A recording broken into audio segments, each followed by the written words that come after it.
All right, all right, all right. So if you are feeling stuck, confused, lost, frustrated, you're lacking clarity, confidence, direction, you're procrastinating, you're overthinking and overanalyzing everything, and you wish you could just have clarity to move forward and take action. But there's an invisible brick wall that's just got you stuck and you're not moving. Well, I know how you feel because over the last couple years, I have felt the exact same way. And you're talking to a guy who's done a lot of this in his career, and that's massive imperfect action. And that massive imperfect action led me to working with people like Tim Ferriss and Richard Branson. I've been to his private island 4 times. Lewis Howes, Brenda Bouchard, been on the Good Life Project podcast after Simon Sinek, worked with best-selling author of Buy Back Your Time, Dan Martell. And I've even gotten to work with freaking Tony Robbins, and we filmed his Date with Destiny. This was one of my favorite films that we ever made. And it was an incredible journey. It has been an incredible journey. And I've gotten to travel all over the world and work with some amazing people. I've shot over 300 plus weddings. But in the last few years, like a lot of us, I got stuck. I got confused. I got lost. I was doing a lot of what I call MOA, which was massively overthinking all my actions. And it just felt like no matter how much I knew, that I just couldn't push through. Because what had happened is what I call stove moments. So many things had stacked, traumas, challenges. I had taken so much imperfect action. I knew so much that my brain was saying, you shouldn't do that again, right? And it just had me stuck. And finally, in the last 60 days, I have gotten out of that paralysis by analysis cycle, that overthinking cycle, and I'm taking MIA again. And one of those amazing things, I set the intention this year and I said, this is the year of MIA again. And one of the things we did, or I did, to help my grandpa publish his book. And 40 plus years of rejection, and we were able to get it to him in his hands by his 40th birthday. And absolutely, I just speechless. Absolutely incredible. Got to present it with my whole family and knocked it out in like 2 days with my buddy Steve Sisler. And it was magical. I had my biggest coaching month I've had in the last 2 years, and I feel amazing. And I'm working with some people right now and helping them figure out, like, getting them that clarity, that confidence, that direction, getting them taking action again. These are people who are driven, who are successful, who have lost their mojo. And so if you're feeling that, then this is the call. I've got 15 tips to help you get unstuck and taking action and building a life and business and career that you do not need to retire from. And so there is a document in the description here as well that you can check out, but this is going to be the expanded version of what is in there. And for those of you who don't like to read, this is where you'll want to listen. This is where you'll want to watch. So let's dig in. Rock and roll. Here we go. So first and foremost, tip number one, prioritize fun, freedom, and flexibility. I said, filter all your decisions and actions through these lenses to ensure that you are building a life and business you don't want to retire from.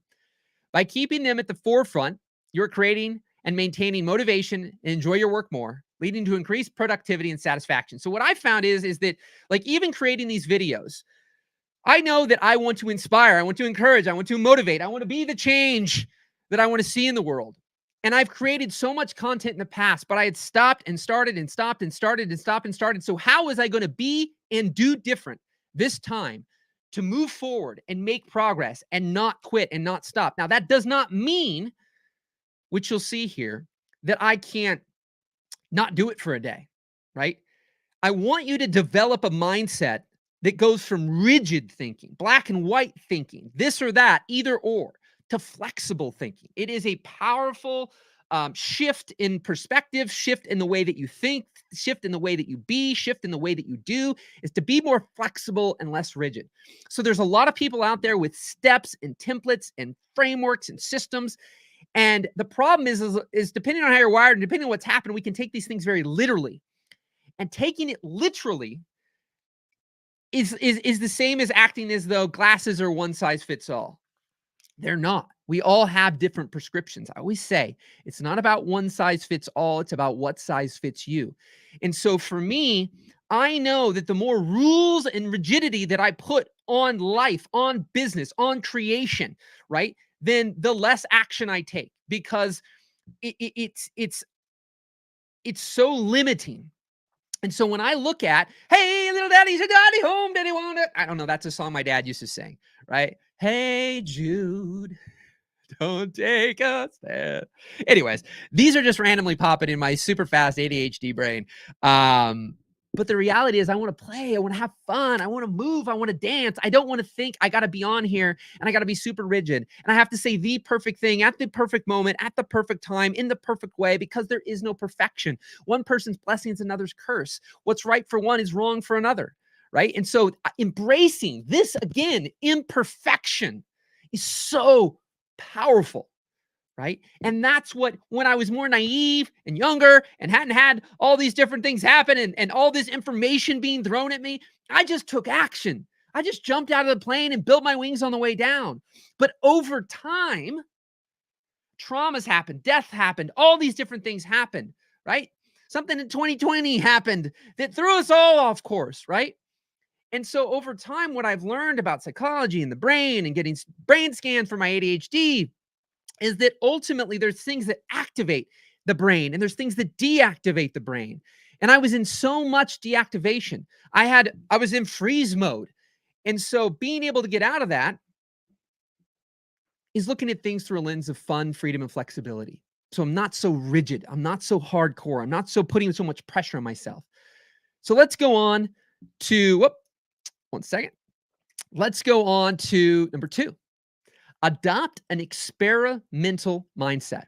So embrace trial and error and be open to trying new approaches. Embracing experiments allows you to detach your identity from success or failure of the projects, reducing the fear of failure. This will help you start projects. It doesn't have to be all or nothing. Think tiny imperfect experiments. You can test an idea, get data, tweak it, and toss it if it doesn't work. Keep the cycle going to keep improving and moving forward. So tiny, imperfect experiments.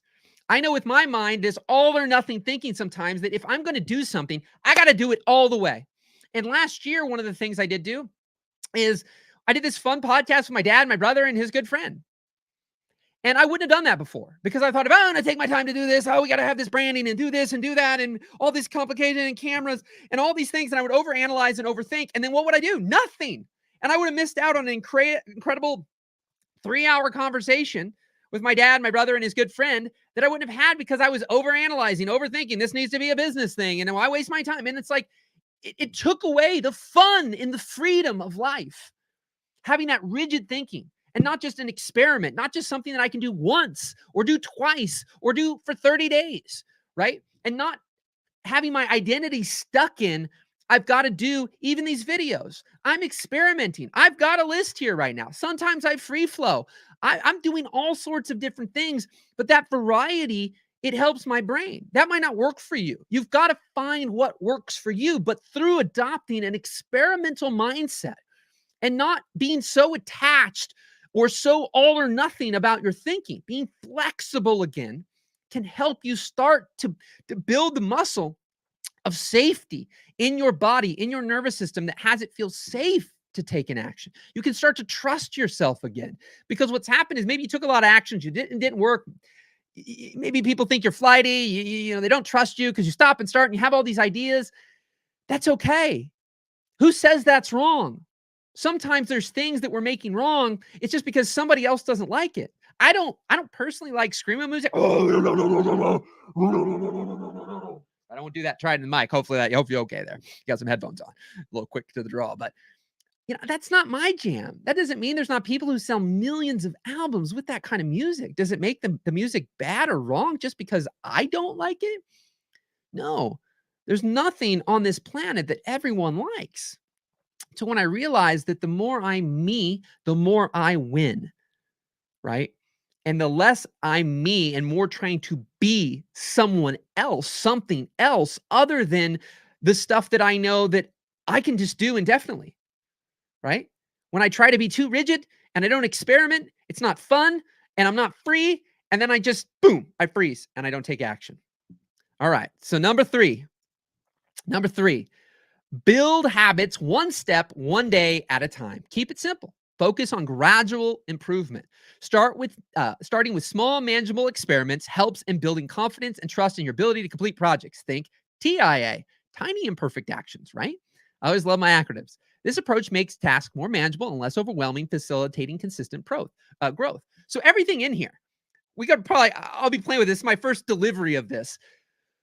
But the reality is all of this, you don't have to do all at one time. I've realized that it's been over the last few years that I have been stacking little things. When I look at all this didn't all just happen in the last 60 days.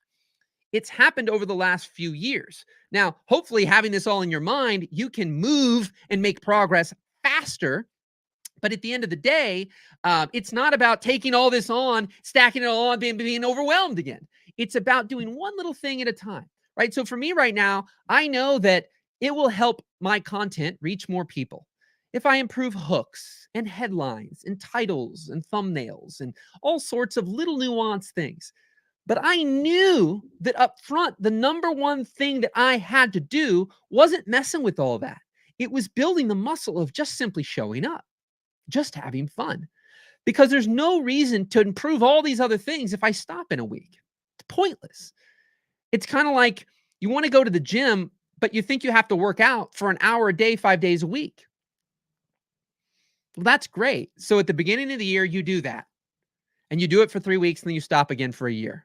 Wouldn't it be better if you worked out 5 minutes a day, every day for the rest of your life, rather than trying to feel like you have to do this big, huge, heavy thing? And then over time, maybe your identity becomes, I work out, and then you want to work out more, right? Like for me, I've stopped on push-ups, on curls, on my stationary bike.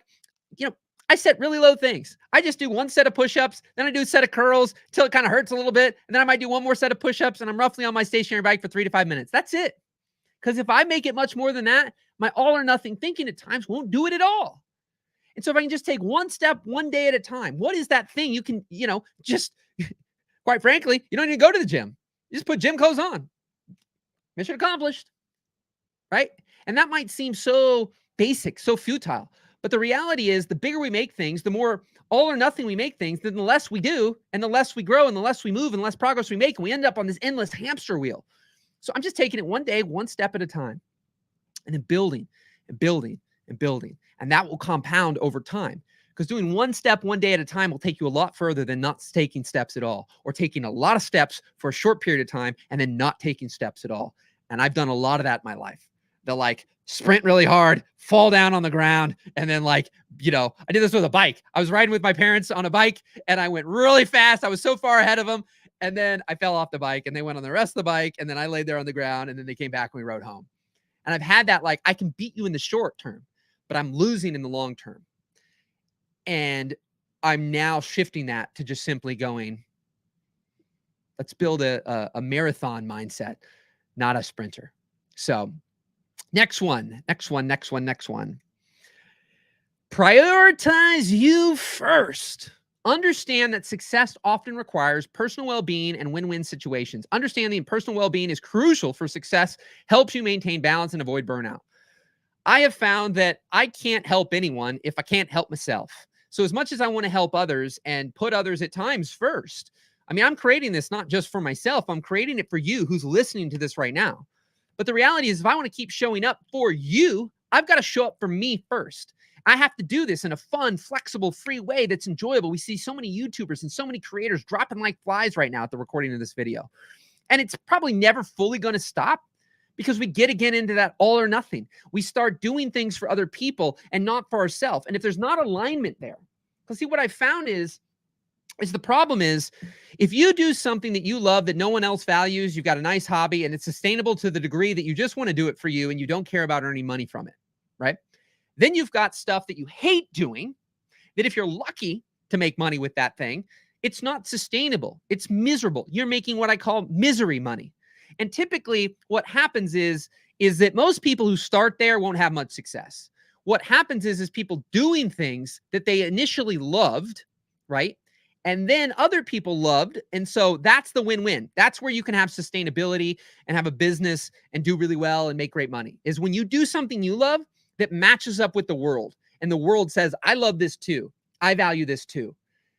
The problem is if you do that and you start to change too much for others and you start to hate what you're doing, but the people still love it, you end up with these, what do they call, golden handcuffs. You end up stuck, you end up frustrated, and you see why a lot of people are quitting, because they keep hiring people, they keep doing all these things because they think they should, not because it's actually what they want. They're not having freedom, and then they grow to hate it, and then it's unsustainable because now it's misery money. And so the best place to stay for sustainability is to be doing something you love, combined with the fact that other people love it. And then from there, not constantly allowing the outside world to dictate. We see some of the biggest people on the planet say, Mr. Beast in his early 20s, but he's doing what he loves the way he loves to do it. And he talks about, if I'm not creating, I'm not happy, I'm depressed. People will judge that. He's working too much, he's this or that. Well, for him, it seems to be pretty sustainable so far, because it doesn't seem like too many people make it past 3 to 5 years of doing something they absolutely hate. You take the Gary Vaynerchuks of the planet. I've been following him on and off since 2009. He doesn't seem to be slowing down, but he's built for the way he operates, right? But you take Joe Rogan. Joe Rogan's the polar opposite of Mr. Beast in the way that he creates, but by and large, except for a little bit of maybe the microphones and some of the videos and visual, overall, everything has stayed the same from the very beginning. And he has said, I do not care what other people think. I don't care how they, you don't see Joe Rogan going online going, how do you like my podcast? Do you think we should do more guests like this or more guests like this? Because he knows if he doesn't have guests he like, that was even one of the deals with Spotify, is that I have to pick the guests. Because if I'm not interested, it won't be interesting. It's not about who can get me the most views, who can get me the most likes, who can get me the most exposure. It's simply, who am I curious and interested in talking to? And it just so happened that the people he did it with and the way that he did it happened to have him become one of the biggest podcasts on the planet. But not because he prioritized everyone else and everyone else's opinions. There's plenty of people that don't like him. This is not a debate of whether he's good, bad, or indifferent, or whether you like him or don't like him. It's simply, he's one of the biggest podcasts. He's prioritized him first and others second, but he's created something that so many others love. And it's happened to pay him very well. Next on the list, we're at number 5, adopt an I don't care what others think mentality. Focus on your journey and goals rather than external opinions. See, I'm seeing how some of these kind of tie together now. I might be playing with this. This helps in reducing anxiety and self-talk, allowing you to focus on your goals and creative expression. You can go too slow, people say, go faster. You can go too fast, and people will say, go slower. You can share too much, and people will say, share less. You can share very little, people will say, share more. Someone will always have their opinion. For sustainability, do what's right for you and have fun. Doesn't mean you never get feedback and some support and help, but how much is that feedback detracting you from the path that you're most likely to sustainably do? Because it doesn't matter if it's better. If you won't work it, it won't work. I've been saying that a lot lately. It doesn't matter if it's better. If you won't work it, it won't work. So when people give you advice, if it happens to align, you're like, oh, the idea I had, okay, that's not as good. That sounds great. I'm glad you gave me that. That doesn't happen for a lot of people. They're really pumped. They tell somebody about their idea and they go, well, I don't know why you do that. Here's what I would do if I were you. And then the advice doesn't align. And they're now deflated. They're now discouraged. And that deflatedness and that discouragedness simply has a person not taking any action anymore. Because I've had that happen many a time. And so it's not about being selfish. You know, the reality is I think people going around who are doing things that they hate doing, that they don't want to do, are, disservicing people more than anybody else. You know, people who behind people's back are complaining about the clients and the work and all these things because they don't really want to do it because they can't figure out how to do something different or do something they want. So this one's interesting. We've got establish a morning routine. So look, I think people need to find what works for them again, and your lifestyle and your family, everything else, right? I'm not this like get up at 4 o'clock in the morning, although I get up between 4 and 5 now, which I never thought I'd be one of those people, but I did it by choice, not by force, not by pressure, not because the internet told me I needed to be getting up at that time. You know, some people are great at night. Some people are great midday. People are great at all different times. I just knew that with the way everyone was in my life, that it just ended up working. And I'm so excited to get up. I mean, you know, people be surprised. I mean, I'm recording this. Like I started recording, I don't know what, 6:30, 6:45, something in the morning, right? I've been up since 4:30 this morning, no coffee, no water, no nothing yet. I got up, I got on my stationary bike, did some push-ups, did some curls, thought about this video, and I'm on here rocking and rolling. I'm excited about life. I'm excited about what I'm working on. I'm excited to share this with you. Um, and all these little things combined over time have had that happen where I want to get up. And so start your day with activities that make you feel accomplished. Like the biggest thing that was missing in my coaching business wasn't that I'm a bad coach. It wasn't that I wasn't working with people for the last 5 years, 2 to 3 hours a day. It's that I wasn't creating any additional demand for my services because I wasn't doing any marketing. I wasn't creating any content. I wasn't putting myself out there because of all the things in the way I was being constricted in my mind to think about creating was making it so unenjoyable and so not fun, which made me quit. And so in my video business, I did things that I loved, even though other people told me I shouldn't do it. And it actually became my biggest advantage. It became the thing that helped me explode my business and give me tons of exposure, which gave me tons of opportunity and tons of work. And so I've known that right now, like when I do one of these lives in the morning, I'm like, I feel great because I'm like, this is something that I know, one, I want to make an impact on all of you who are listening to this, who simply, you'll never show your face. You'll never send me a message. You'll never pay me for coaching. You'll never work with me. I'll never know who you are. But yet it will have made a difference in your life. And I knew that I've been called. It is. I mean, on some level, some people say, well, you got to do video or whatever. It's like, I'm called to do this. That's all there is. I mean, I don't know if you believe in God, the universe, the source, energy, whatever it is. Like, I've got nudge after nudge after nudge after nudge after nudge that what I'm doing right now, I need to be doing. So I'm just trying to listen. Right? I'm just trying to listen. And I love doing it, by the way. But like for me, the idea is that if we can do things that help us move things forward. And so for me, you know, right now, my wife's not up, my dogs aren't up, nobody else is up, nobody's doing anything. It's quiet, and I can't get a lot done. It's really incredible. You know, I feel very accomplished by like 7:30 in the morning. You know, I've gone on a walk, taken a shower, done some curls, done some push-ups. I've done one of these lives, I've done one of these videos. I've learned something, and I've coached a client potentially. Since I do everything what's called asynchronously, we send voice messages and whatnot. I've listened to some music. Like there's a lot I've gotten done, and I feel great. It's a great way to start the day. I feel very accomplished. And so getting a routine that works for you. It might be 20 minutes. It might be 5 minutes. It might be an hour. I know people are neurodivergent, people like me, ADHD, like there are things that we have to do that work for us that other people just don't have to do. My wife doesn't have to do. But establish some kind of routine for you if you can. It's very grounding. It's very supportive and very helpful. So next on here I have is exercise regularly, engage in self-care. Physical activity can improve mental clarity, mood, and energy levels, all of which are important for creative work. Walking is my number one go-to, right? Here are just a few of the incredible benefits. Improved cardiovascular health, enhanced mood, increased energy levels, boosted immune function, better sleep. Great ideas come when I'm on walks. Listen to music, draw, engage in other activities that relax and inspire you. Taking time for activities that relax and rejuvenate can prevent burnout and enhance creativity. Incorporate learning into your routine. Continuous learning keeps your mind engaged, inspired, and fueling creativity. So for me, walking's everything. Walking was my grandpa's biggest thing he did that I think kept him healthy. And I got to walk with him every day at the mall for, roughly 5 years from 2012, 2017. And, I do my best because I love walking. The people who, and this goes for everything here. The person who will walk the longest and the furthest is the person who likes to walk. In business, the people who do the best in business are the people who love business. The people who do the worst are the people who have a business because they think it'll give them freedom, fun, and flexibility, but they hate business and they hate marketing. So I used to say, I hate social media. I hate these things. It's like, it's real hard to do something you hate. Hard to get money if you hate it. Me and my wife have a mantra. We love money and money loves us, right? I'm not looking at money as evil. Money flows to us easily and effortlessly. And we just have fun with it. I mean, we still work. We take actions, right? We do things. I'm not about kumbaya in your basement. Last 6 letters of attraction are action. But yet having this playfulness with everything, right? So creating on social media. Yes, there are curses to it. Yes, there are aspects I don't like. But what I didn't like is that it had made me into a person that was doing things that felt so out of alignment and I didn't enjoy. That's what I hated.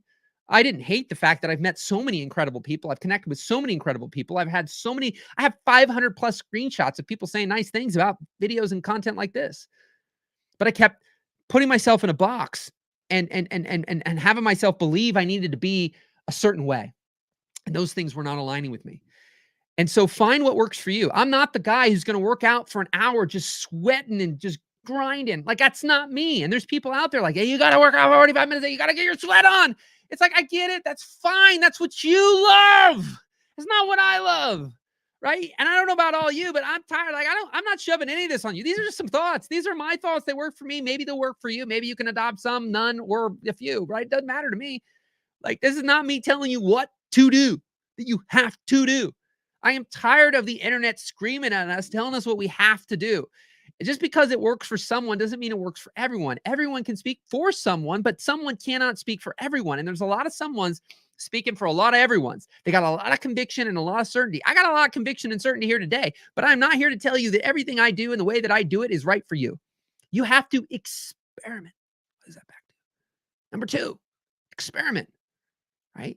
These are some principles, guiding principles and things to think about, but they're not like a to-do list. They're not an absolute. I don't do all of this every single day. I have something, I don't know where my phone is, here where basically I have kept track for almost over a year. And you can see maybe, yeah, you can see there, right? It says 86:13. And in the last 10 months, it's 81:18. All this list of things that I check off. Did I do it? Did I not do it? Right? Did I go for a walk? Did I not go for a walk? It's there. Sometimes it gets down to like almost 70-30. 30 red, but it doesn't get much lower than that. But as a collective over 10 months, it's still 80-20. I don't know if that's because what I'm looking for. You hear about the 80-20 rule all the time, but by God, that's what it is.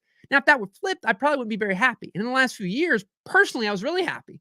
But professionally, and what I wanted to do to grow my business and inspire and encourage and coach and do those things, that's where I was frustrated. I knew I love coaching. I know I'm damn good at it.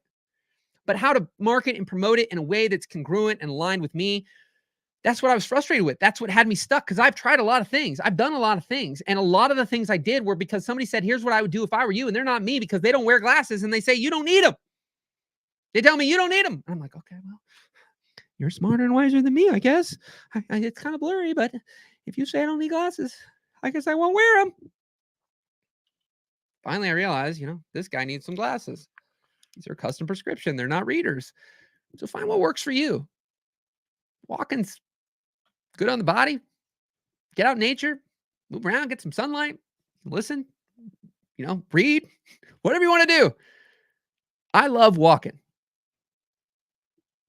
There you go. Number 8. Halfway through here. Halfway through here. All right. Rock and roll. So set clear goals and have a vision. Know what you're working towards and keep your objectives in mind. Again, I like to think in decades, not days. It takes the pressure off and personally has helped to believe that something is possible, which helps you take action. If you can't believe it, you won't do it. Having a clear direction keeps you focused and motivated, making it easier to navigate challenges and stay on track. So for me, even with this content, I'm thinking in decades, not days. I'm thinking, which I think might be in here, but in the collective, not the single, right? So it's not any single action necessarily or single video that is going to make or break my entire career, right? It is all the things collectively I do. So if I do 5 of these in a row, 5 weeks in a row, like 5 days in a row, 5 weeks in a row, and I skip a day, somebody might be upset, but like, I don't need to beat myself up. I can start back in another day, right?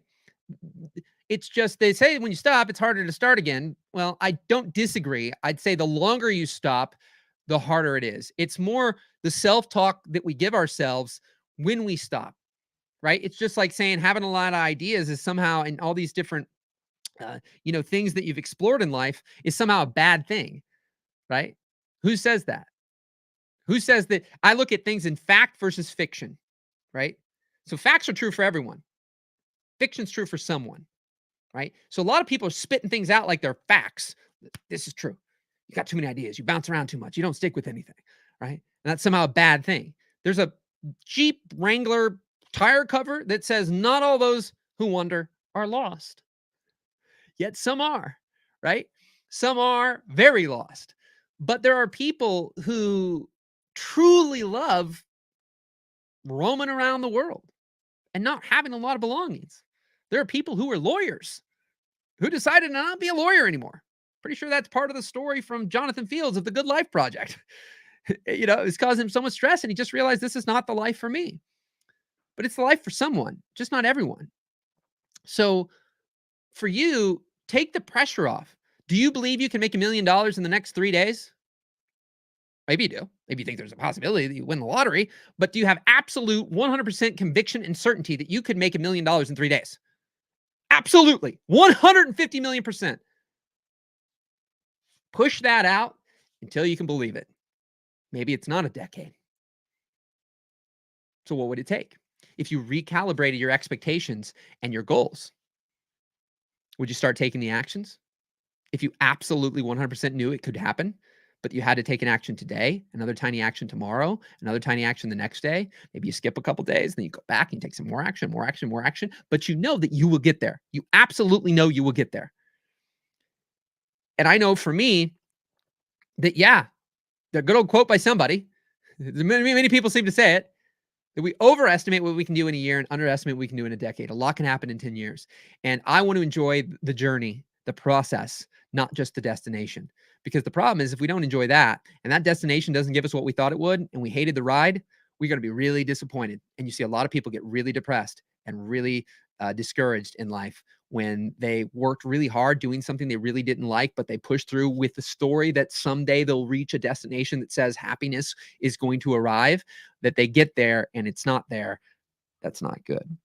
And so my thing is that set up a journey that you love, set up goals and aspirations that you can get behind, put it in decades, not days, and just start taking tiny actions and just start experimenting, start playing, start having more fun.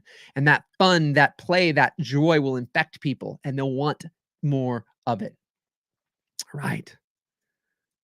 Next. Number 9, be consistently inconsistent. You can more easily be consistent when you embrace being human, less rigid and more flexible. It's easy, especially with ADHD, to have an all or nothing thinking. So giving myself grace if I skip a day is so freeing. I can just get going again the next day. Embracing flexibility and self-compassion helps maintain momentum even when routines are disrupted. Human, I put human in here, right? Be human. We are all human. We are not robots. We are not robots yet. I mean, I don't know where all the robots are coming, but here, there, everywhere. But the reality is, most of the people listening to this, best I know, we're not aliens. We're not something else. Like, we're humans. And so human things are going to happen. Unpredictable things are going to happen, right? All sorts of things are going to happen that are going to throw you off. And I think the more we force, the more we pressure, the more we have all this shame and guilt and that we put on ourselves, it creates more problems than it creates good.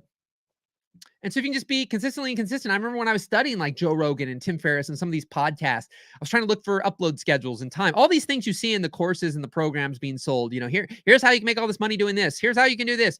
It's like none of these people that are the biggest podcasters on the planet did any of these things. They were consistently inconsistent. They consistently uploaded for like a decade, right? And just didn't stop. But it didn't mean they uploaded some do. I'm not saying nobody does, but you even see YouTubers quitting right now because they had such rigidity in their schedule. I have to upload every Wednesday at 6 a.m., right? And they feel like they can't break that. I did that back in the day. I had a successful YouTube going, 10,000 subscribers. And I was like, I upload once a week. Not a lot, once a week. Not a long video, once a week on Wednesdays. But it became like I was so rigid in the way that I created and the way that I did it that it just wasn't enjoyable. So what I do? I stopped. Tim Ferriss, Joe Rogan, these people, they upload whenever the hell they want. Sometimes Joe Rogan would upload on YouTube 3 times in a day, 3-hour episodes. Then he wouldn't upload for 2 days. Then he'd upload 2 in a day. Then he would upload for 2 days. Then we upload 4 in a day. Like it was all consistently inconsistent. To give yourself some grace. You can create the rules. Unlike a 4-way stop, red lights on the road that are meant to keep us safe, that you probably shouldn't break so that, everybody can be nice and safe. A lot of things in business and creation, the people that you probably look up to, they broke the rules. They didn't follow the rules. They said, I don't like the way things are. I don't like the status quo. I'm going to do something different. And I don't care what anybody thinks. Some of those people did that. And you know what? Nobody valued what they did. So you probably don't know their name. And there was a good chunk of those people who what they valued and what they loved, so did other people. And the internet, I believe, by and large, gives most of us a really good chance that we can find some people who will love what we love too. All right. Number 10. We're getting in the home stretch here, people. We're getting in the home stretch. Practice loving self-talk. Observe and adjust your inner dialogue to maintain positive and productive mindset. Positive self-talk can boost confidence, resilience, essential qualities for overcoming creative blocks and setbacks. So here's the thing. I don't like to lie to myself. So if I feel like I've had people that when I coach them, they keep saying everything's okay, and I'm very empathic. I can really feel when somebody's energy's off, when something's off, and somebody's feeding me this. It's a bunch of lip service. They're just talking. They're not. It's what they're saying and what they're feeling are different.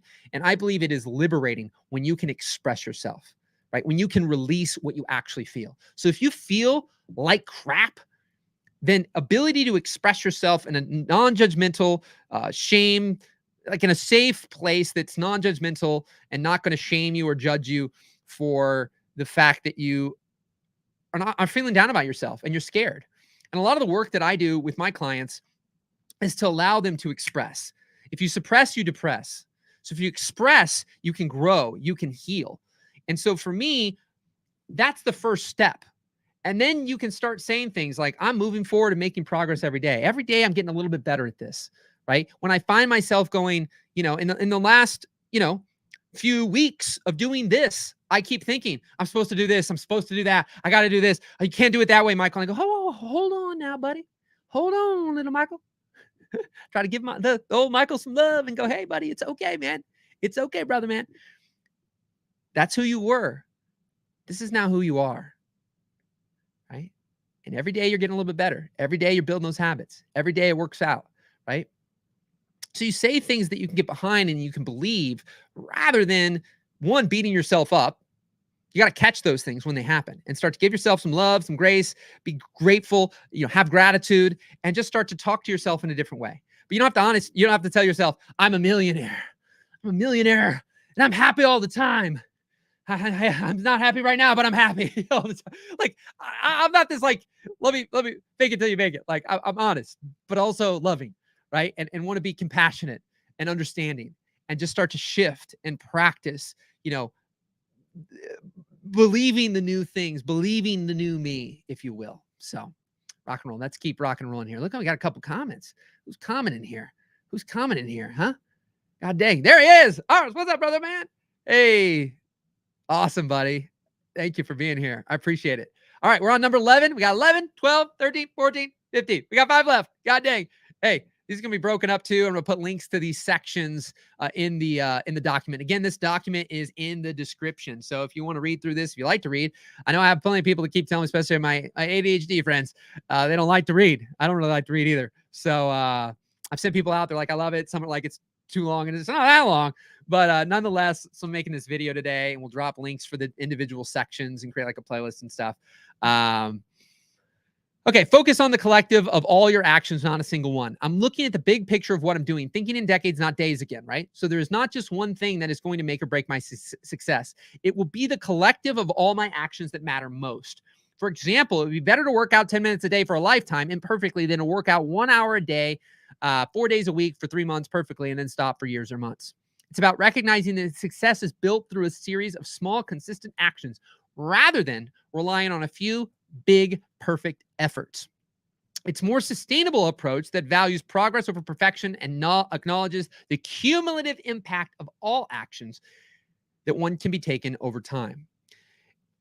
Some of this I'm seeing now how there is some overlap because it's my first time delivering this, but yeah, I mean, that's the reality, right?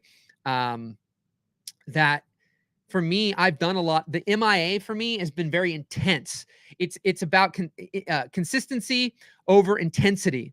So you can be consistently inconsistent and have intensity from time to time. But if you're just consistently inconsistent, meaning you consistently do the thing, you do it for a few days, you stop for a few days, you do it for a few days, and you keep going and keep going and keep going, it will stack. The collective of it will stack. It's not about doing it the extreme, intense burnout way for 3 months and then stopping. There might be things here and there where that kind of, like to get my grandpa's book published, that took some intense action over the course of 2 days. Okay, great. Not a problem. the intensity that I held with that book for 2 days would not have been able to be sustained for the long haul, right? Would not have been able to be sustained for the long haul. So I am developing, rather than this all or nothing and this very rigid and this very extreme and this very intense action, I'm taking more consistent, imperfect, even the tiny actions, the tiny experiments, right? There's a time and a place for massive, but tiny will get you there, right? Keep going, keep going. All right. Reduce deactivating tasks. So minimize activities that drain your energy or deactivate your brain. For someone with ADHD, it also helps to listen to music on repeat for tasks that you have to do to deactivate. I had a song by Westlife called Bop Bop Baby that when I had to scan in 240 pages into the computer and do all this stuff for it, about 12, 15 hours over the course of 2 days, I listened to that song on repeat. And it really helped. And I've been having some of my clients who are finding that to be a helpful thing as well. But anyways, minimizing tasks that drain your energy allow you to allocate more sources to activities that activate. That's where you'll move the needle the most, bring the most value. It's also where you have the most fun and be in the most flow. So for me, if I can pull up here for just a second and share with you my brain scans. So what I found here is that there's things that activate my brain and deactivate my brain. And to some degree, this is happening with everybody. People with ADHD, this will happen a lot more than like a neurotypical. Somebody neurodivergent, a version of this will happen more, but it'll happen differently for everybody. So what I'm saying is what happens for me. Versions of it might happen to you. But again, all this is about experimentation and finding what works. So for me, for example, at times, like when I'm doing something like this, I'm in a flow state. I'm activated. My brain's the one on the left. I'm firing at all cylinders. I feel great. And, I can be tired at the end of the day, but I could want to do this again tomorrow and again tomorrow and again the next day, right? And I don't get distracted. I'm focused ultimately, right? So for example, only because there was a deadline when I scanned in these pages, was I able to do a task that ultimately deactivates my brain. So I had to have the music going and something else. And I had this deadline. But it was a pressure, again, that's unsustainable. It's activity that deactivates. Like, I'm not looking forward to do anything like that again. I'm not looking forward to do a version of that, right? I'm grateful for the whole process and what happened and the story that I can tell from it. But like when I do things that deactivate, it's like I don't want to do it for, talk about days and decades. It's like I don't want to do it ever again if I don't have to. And so the more you build your life around things that deactivate, you're going to be burnt out. You're going to be tired. You're going to be exhausted. For me, if I spend too many days doing deactivating activities, I get irritable. I get pissy. I'm not as friendly to be around, if you can believe that. But that's the only time. And the irony was in the last couple of years, even though I was stuck professionally on what to do to grow the business and what I wanted to do to take action there, because I'd done a lot of things, but I was doing it in ways that were, again, inauthentic to me. The reality was, I was actually very activated for the most part because I had clients that I was coaching and I was kind of living my life and doing my thing. I wasn't putting my gift out in the world like I am right this second to be experienced, which would then help me have some more clients and whatnot in this nice little cycle. Everybody wins. And I knew I could do more there and I wasn't. And all the activities to do that in business were deactivating. But I had built my life in the day that I was living every day. Even though I was just making less money in my business over those couple of years, I was very activated. I was doing what I love. So one final example of this, if I do, say, writing, my brain will be activated when I sit down to type, right? And I can sit there for 4 hours. I don't look like I'm ADHD. I'm focused. I don't go to the bathroom. I don't eat sometimes. But as soon as I have to go to write, admin, editing, tweak that, adjust it, read that. I'm learning that something like the music and different things can simulate. I'm trying these binaural beats recently. But by and large, without those things, my brain deactivates, an invisible brick wall clicks up, and it's very hard to move forward and make progress. And so I talk about something called the Red C: reduce, eliminate, delegate, or collaborate that which deactivates. And so to the degree that you can recognize where your greatest strengths are, where you get in flow state, where you're activated, and do your best to create a life, a business, a career that allows you to stay in that, then everything else I've said compounds together, integrates together, and I believe you'll have unlimited energy and sustainability. You get a good night's sleep every day and you get back up and do your thing again. But if you do too much that deactivates, that's when you'll hit some of these walls that I think people are hitting all over the internet right now. And they don't just make a tweak or adjustment, they quit altogether because they're exhausted. And that's what I believe happened to me over the last few years, is I was just purely exhausted. And to get going again is like an empty gas tank and a decharged battery. And I didn't know how to charge it back up. And I didn't know how to put gas in the tank. And so basically, let's get to where'd it go? Where's the list? So the next one on the list is have an abundant versus scarcity mindset. So practicing recognizing when I'm coming from a place of scarcity versus abundance, knowing that there is plenty to go around for everyone. Me winning doesn't mean someone else has to lose. So not putting a ton of weight or pressure on any one thing, and knowing opportunities are everywhere and that no single thing will just make or break me. If, say, an experiment doesn't work, I can try another one. If someone says no, I can just view it as next opportunity. And so I have found that in my life that it's hard to take action from a place of scarcity, right? It's if you don't have an abundance of leads and opportunities coming in, when you get one opportunity, you put a lot of weight and a lot of pressure on that opportunity. I'll never forget going to this meeting once with this guy I was trying to partner with, and I sent my coach at the time a message. I said, I'm going to the biggest opportunity of my life, and I put this bigness on it, this weight on it, this like there'll never be another opportunity like this. And he sent me back something, and he was like, you know what? Give him the juice, do what you got to do, but know that there's another one and another one and another one, right? Because there's a lot we can't control. But when we view things through a lens of heavy and hard, and there's only one, we'll not be as powerful and potent as if we know, I don't need you. I'm going to give you all I got. I think this would be a great collaboration or a great partnership or a great whatever. I can really help you out. But if you don't view it that way, that's okay. I'm going to keep moving forward and making progress. First, I put all this weight and all this heaviness on this has to happen. Like when I reached out to Tim Ferriss, Tony Robbins, a number of these people that I worked with, like I honestly didn't reach out to them thinking they're going to change my whole career and my whole life and my whole business. I honestly just wanted to give back to them. Tim Ferriss's book had a massive impact on my life. And I thought, if I could meet him, that would be really cool. Maybe I can use my video skills to give a video to him to help him, give him something back, thank him with my video skills, and I'll get to meet him. That was it. It was very innocent, if you will. And that innocence, I believe that I've had, I call it light thought versus heavy thought. That innocence has led me to having that imperfect action of reaching out to people and just putting it out there and moving on. And that lightness, that innocence to that I just want to give, I just want to help, has led to a lot of amazing opportunities that haven't happened when I have this heaviness on it and I spend months, working on something and put a huge weight on that something and saying, if this doesn't happen, there'll never be another opportunity. Right. And so the more you can take the tiny experiments, you can start playing, you can have more fun. You can look at the things through a lens of abundance. There's lots of opportunity out there. It's just not all in your lap yet. But the more you play, the more you have fun, the more you experiment, the more you progress, the more you move forward, the more you stack, the better you get, the better you get, the better you get. I don't think I would have had the opportunity. Tim Ferriss had that whole thing happen in 2005 when I first did my work. They might have been like, oh, this isn't very good. But by that time I did it, because I kept taking action, kept creating, kept getting better and better and better. Right? That's what I feel like this right now. Maybe I deliver a version of this 2 years from now and it's 50 times better than what I did today.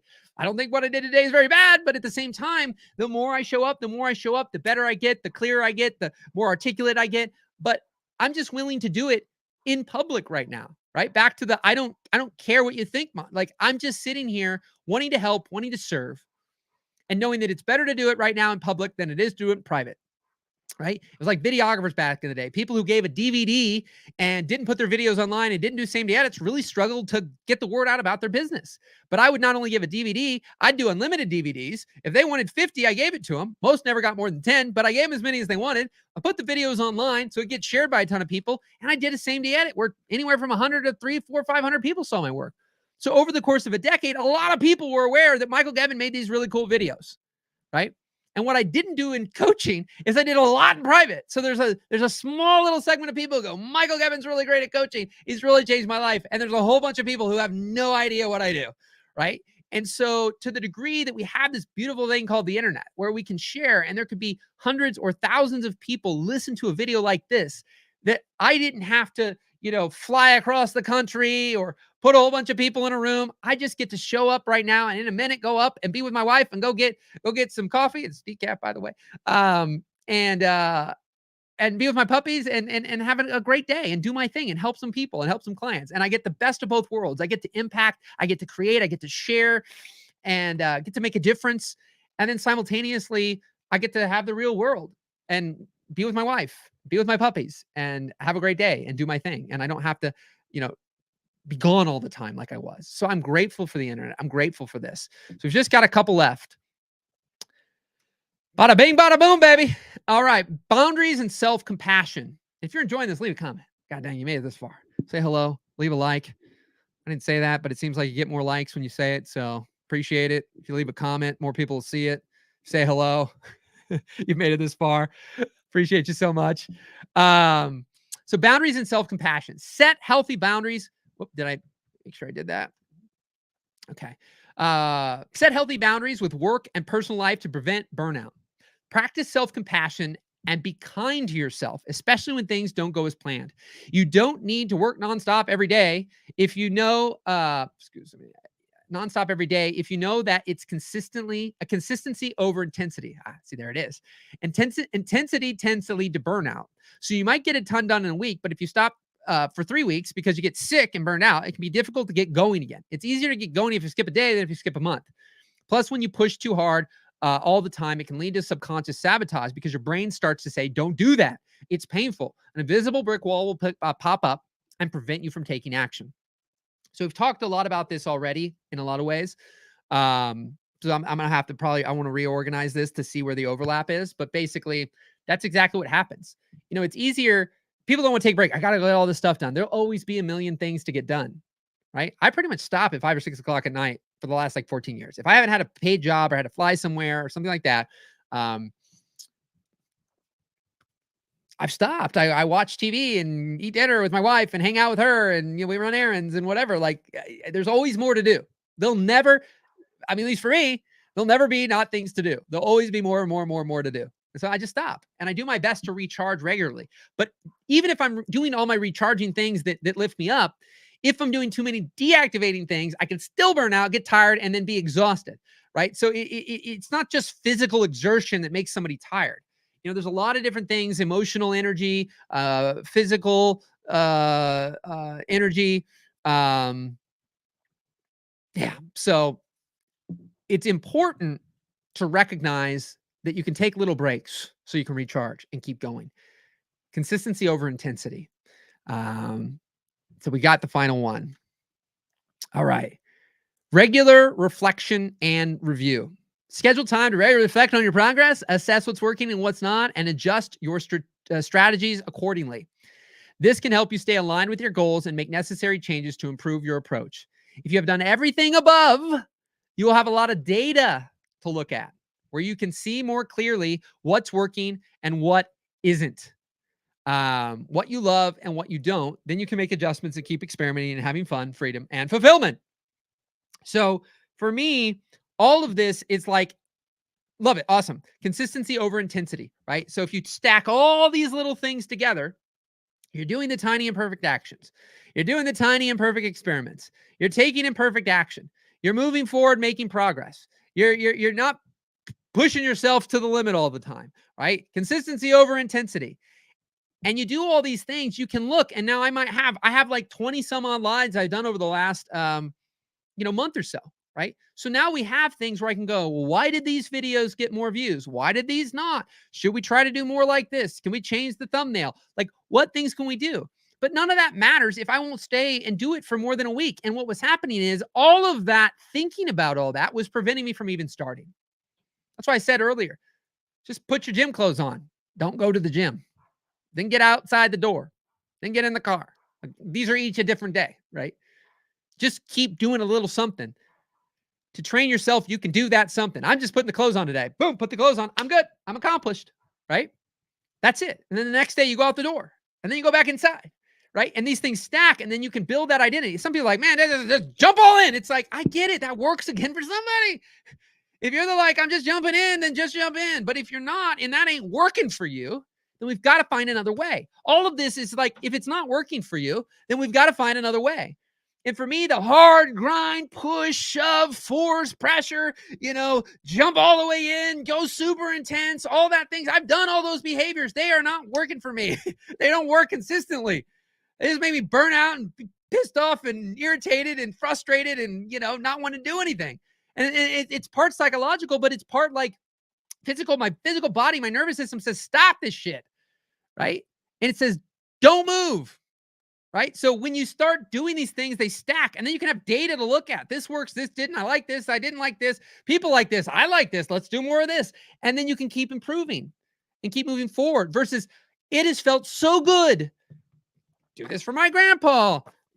Do these videos, do these things. It has felt amazing to get out of only talking and only brainstorming and only thinking, right? That's great. There's a time and a place for it. But it is incredible when you start to put the things into action and you start to get real world data, what works and what doesn't, what do you like, what do you not. Action creates clarity. There's things you'll think you'll love, you'll hate. There's things you'll think you'll hate, you'll love. There's things you'll think you'll love, you'll love. Those things you'll think you'll hate, you'll hate. You have to do it to know it. If we don't do it, if we don't take the steps, then we'll never know. Because just because it happened a certain way for a certain person doesn't mean it'll happen that same way for you, good or bad.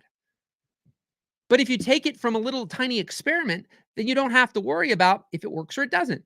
And if it, if you liked it, but it didn't quite work well, then try again, tweak it a little bit, make an adjustment, get some data, get some feedback, and then do it again, and then do it again. And you don't have to have your identity wrapped up in, this is now who I am, and I have to commit to this for the next 30 years. And you're like, oh my God, I'm multi-passionate. I like all these things. I'm neurodivergent. Oh, I got so many ideas, and I can't just pick one thing. What happens with, we never pick anything. We don't want to pick the wrong thing, but we never pick anything. And for me, I know that I've tried a lot of things. And then there's things that I've tried that didn't work, but they did work. And so this is not my first time doing a video like this. It's not my first rodeo. But there was times where I created so much rigidity and rules that it made it so unenjoyable and not fun. I felt not free. I felt constricted. And then I was like trying to look for a new way, a different way. It's like, no, I had ways that worked. I just stopped them because somebody else, I allowed, keyword, somebody else to make me believe that what I was doing was wrong and I shouldn't do it that way. And then they may have given me great advice, but because I wasn't willing to do it, just because it's better doesn't mean it'll work. So we have to find what'll work for us. And then we can take some feedback, maybe tweak a little bit, make adjustments, get the data, move forward, make progress. God dang, diggity dang. Finally, bonus one. Hire a coach. Hire me. No, well, you can. I've got lots of free content. My thing right now is I say, yes, I'm biased. This is what I wrote in there, and then we'll just do what I've been doing the whole time. So yes, I'm biased that you may want my help and hire me, but even I hire coaches. I have too many blinds. I too have my blind spots. And so although there is a lot of self-coaching and self-reflection I can do, it can still be really helpful for someone else to see what I can't. Almost all great athletes have coaches. I think of it this way as well. The greatest brain surgeon can't do his own brain surgery. The greatest tattoo artist can't tattoo their back. It doesn't make them not good at what they do. Getting help doesn't make you less. Going at it alone is tough. Having someone who won't judge or shame you, but yet encourage you and support you in your goals, dreams, and aspirations is priceless. And so I had struggled at finding people who really got me and understood me.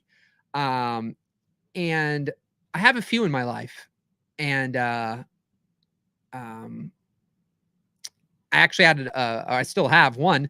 And then I have another, I had two for the better part of this year. I'm like, I got this crazy brain. I got to get it wrangled by a few different people. But boy, does it make all the difference in the world. And again, I'm biased because this is the kind of work that I do, but really I put out as much as humanly possible as I can here on the internet so that it hopefully can provide a perspective shift, a mindset shift.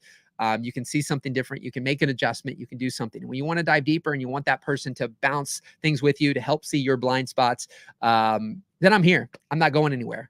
I'm going to keep experimenting with what kind of content and, what I want to say in these things. I got a million things. I mean, I have, what was it? I think I put all these things I'd put in my Apple Notes into one document. I think it had like over 140,000 words or something. I was like huge. And I've been firing at all cylinders here for the last few months, and you're just finding so much momentum and just having fun and continuing to remind myself, because every day I do one of these, I go, you can't do it the way you're doing it. My brain defaults to, you can't do it that way. And I go, I can. and I will, and I am. That's what I say. And so I'm going to put out as much as I can to support you for free with content like this. And I really hope it does support you and makes a massive difference in your life. I don't coach in a normal way. I don't seem to do anything normal. Most of the things I've done in my life, I do differently. But I use an app where we primarily exchange voice messages, and you don't have to worry about scheduled calls. If you're busy, you have a lot going on, you're like, I can't fit in this, I don't know when I fit it in. No worries. You can do it anytime, any day, anywhere. Privacy of your car, of your house, of an office, wherever you are, you can find time to fit this in. And it's great. I've been doing this particular method of coaching in the way that I do it for 5 years. Since the beginning of 2019. And I feel that I'm a better coach coaching the way that I coach than coaching on Zoom calls and in person. My soul needs that in person, but at the same time, everybody's got busy schedules, and showing up at a call every Tuesday at 2 p.m., it just is a pain in the ass. Quite frankly, all my coaches coach me the same way that I coach. And so if you want a little test drive of what that looks like, I'm telling you right now, I'm not selling a $5,000 or $10,000 coaching program, in case you're curious. In this video, I want to kind of keep it evergreen. So I don't want to say a price and have it be different, but I can promise you it's not $5,000 or $10,000. It's a very, I think, affordable relative to what I've been willing to spend my whole life. Monthly rate at the recording of this. And yeah, just give it a try. Give it a try. There's no long-term commitments ultimately, anything like that. Just send me a message. You can also go to the My Mechanic. You can go to mymechanic.net and check it out. And like I said, give you a little experience, give you a taste of what it's like to work with me. And I assure you, I will get you unstuck. I will get you more clarity, more confidence, more direction, and get you taking action again and feeling amazing. So if you want some relief, if you're curious, if you enjoy what you're seeing here, keep watching, watch more. At the recording of this, there's another there's hundreds of videos on my channel, but of recent ones, there's 20 some odd videos. Plan to keep recording them and bringing them out. So if you have any questions, any thoughts, any concerns, anything, do not hesitate to reach out. I do not bite. I'll do my best to help. If I can't help, I'll send you I'll send you, refer you to somebody, or you can keep viewing this content. I always say, when I hear you, I can help you. In one way or another, I'll figure out what I can do. But anyways, grateful. I appreciate you. Whoo! God dang, we made it through. So I appreciate you so much. I hope you found that valuable. Subscribe, like, comment, interact, send me a message, wherever the heck you are. Streaming to all sorts of different places. Really grateful. Again, the document is also in the comments in the description below this video, wherever you're watching it. So rock and roll, my friend. Have an incredible day. And I look forward to you telling me a story of how you got unstuck, took action, built a life and a business that you love and you don't need to retire from. See you later.